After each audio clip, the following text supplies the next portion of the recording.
World leaders gathered at the United Nations in New York this past week, where the world's conflicts were at the top of the agenda. For more on this, let's bring in Canada's ambassador to the United Nations, Bob Rae. Ambassador, thank you very much for joining us. Thank you, Roger. Good to be with you this morning. Let's talk about the escalating war, I guess we could call it, in between Hezbollah and Israel. Do you have hope now for any kind of a diplomatic solution to this? Well, I mean, I think it's obviously the events of the last couple of days have been very dramatic. And I think it's going to take a while for us to figure out what the next response is going to be from both sides. I do think that Israel has inflicted the damage on Hezbollah that they felt needed to be done. There doesn't seem to be much sign of letting up, but at some point it's going to have to come to a conclusion. I hope we can get to a ceasefire quickly. It's always important to remember that it's not just a conflict between Israel and Hezbollah. It's a war that inflicts huge damage and suffering on thousands of civilians on both sides. You have tens of thousands of people who've had to leave their homes, who are displaced. You've had many hundreds of people killed on both sides. This is something that needs to come to an end, and we hope that Hezbollah will see the wisdom of that, and that the Israeli government will see it as well. But so far, we're not there. So people are working hard to get there. There is, even here on the margins of our meetings here at the UN, a lot of discussion going on that will continue, I know, through today and tomorrow as we try to get to a resolution of it. What kind of options are there for countries like Canada in this? Could we be considering more sanctions possibly against Israel?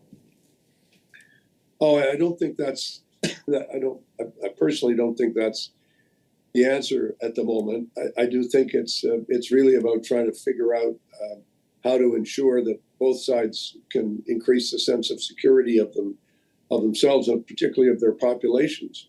As I said before, you've got a lot of displaced people who feel tremendous insecurity at the moment and tremendous suffering, and that's what we need to bring to an end as quickly as possible. I think you can't really separate out the Hezbollah conflict from the Hamas conflict. Hezbollah got involved because of their alliance with Hamas and with Iran.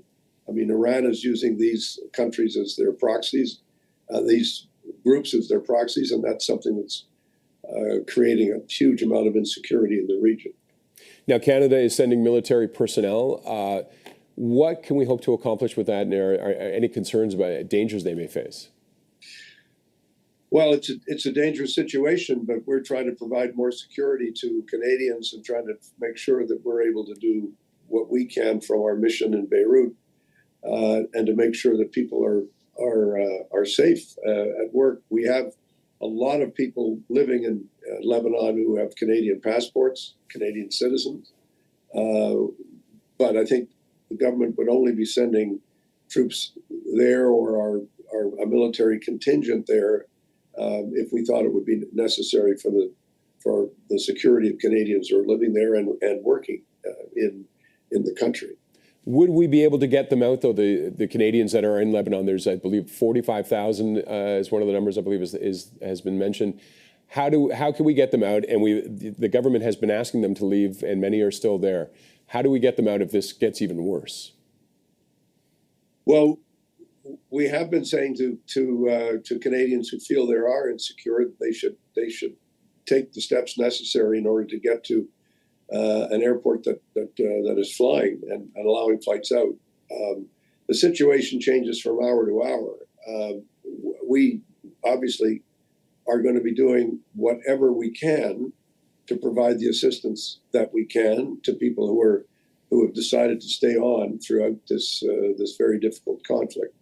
And the government will be looking at whatever other measures it can take in order to deal with the situation. But there are no kind of flip answers to this. The best answer to everything is for the fighting to stop, and for a ceasefire to be maintained over a long enough period that we're able to get the kind of humanitarian help in, that we can help the people who are displaced, and help the people who want to come back to Canada, who want to come back. But that, I think, is the course of action that makes the most sense. whether that is the course of action that both countries decide to follow, we're just going to have to see. Okay, Ambassador, thank you very much for joining us today. Good to talk to you now. Take care.